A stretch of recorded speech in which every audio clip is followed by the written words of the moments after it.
apa kabar? Perkenalkan, nama saya Ica. Saya seorang pengusaha UMKM juga, sama seperti Anda semua. Sekaligus saya memang berbackground pendidikan seorang akuntan profesional. Nah, di YouTube channel kali ini memang saya sengaja ingin sharing-sharing pengetahuan saya mengenai pengelolaan keuangan yang insya Allah bisa bermanfaat buat pengembangan dan pertumbuhan bisnis dari teman-teman semua. Nah, sebelum itu saya mau ceritakan dulu nih pengalaman buruk saya sebagai pengusaha awal-awal di 5 tahun yang lalu.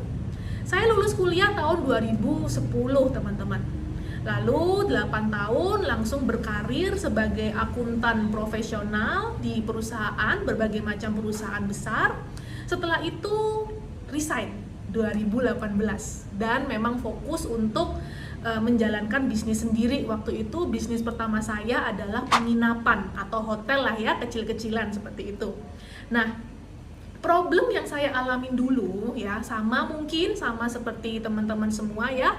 Saya terlalu fokus di bagian operasional, teman-teman. Operasional, marketing, branding gitu kan, sehingga saya lalai terhadap pengelolaan keuangan di bisnis pertama saya itu. 2 tahun berjalan, bisnis rasanya baik-baik saja, nggak masalah. Cuman yang menjadi ganjelan saya waktu itu adalah ketika saya ingin mengembangkan bisnis, maksud saya itu menambah jumlah outlet gitu ya, itu susah banget.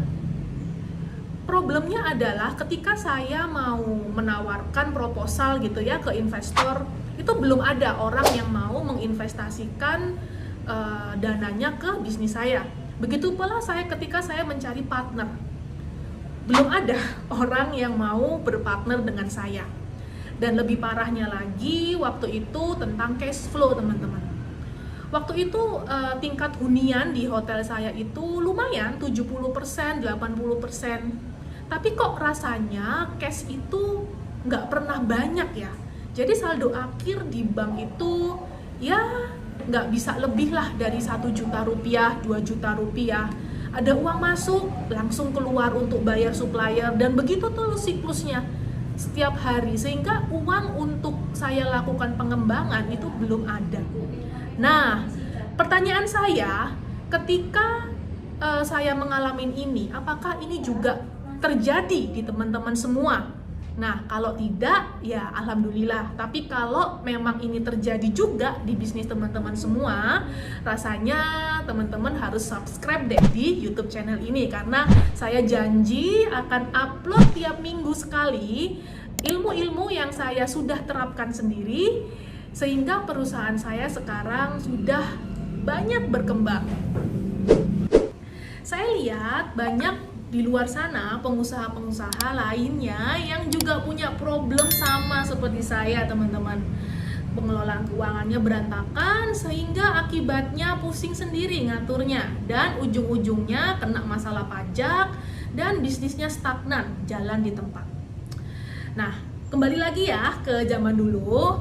Akhirnya setelah saya sadar apa kendala saya waktu itu, saya akhirnya ngambil kursus sana sini, berguru di mentor-mentor ya, pengusaha-pengusaha lain yang lebih sukses, dan bahkan saya juga habis lumayan dana, teman-teman, ya puluhan juta juga untuk belajar laporan keuangan atau pengelolaan keuangan bisnis yang benar, sehingga akhirnya saya praktekkan di bisnis saya sendiri, dan alhamdulillah titik baliknya adalah di 2020, 2 tahun setelah itu ya, bisnis saya semakin merangkak naik, sehingga sekarang di 2022 ini alhamdulillah sudah mengelola 7 outlet F&B, teman-teman, di mana 7-7-nya itu adalah uang investor sekarang ini ya.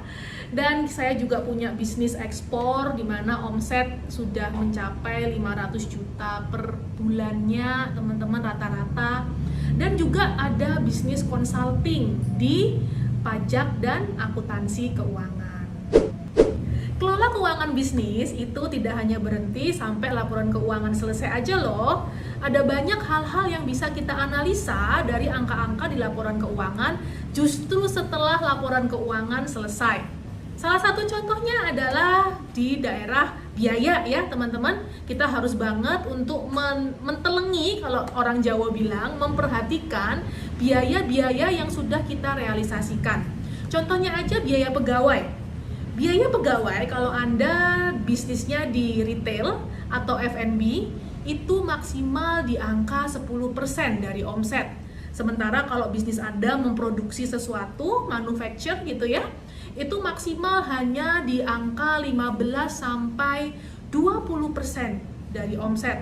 Nah, kalau bisnisnya jasa seperti apa? Jasa kalau Anda bisnis salon, consulting arsitek misalnya, jasa desain, itu maksimal biaya pegawai itu di angka 40% dari omset. Nah, pertanyaan saya, apakah Anda sudah menganalisa realisasi biaya Anda? Itu hanya satu contoh aja loh, masih banyak analisa biaya-biaya lain yang perlu Anda harus lakukan tiap bulan. Ada biaya persediaan atau pemakaian bahan baku, biaya marketing, biaya komisi, dan lain sebagainya. So, bagaimana teman-teman pengusaha cerdas? Sudah siapkah upgrade skill pengelolaan keuangan bisnis bersama saya? Pastikan Anda semua subscribe channel YouTube ini, karena insya Allah saya akan bagikan seminggu sekali aneka ilmu-ilmu yang insya Allah bermanfaat untuk membantu Anda mengupgrade kapasitas pengelolaan keuangan bisnis Anda. Sampai jumpa di video berikutnya, salam sukses selalu!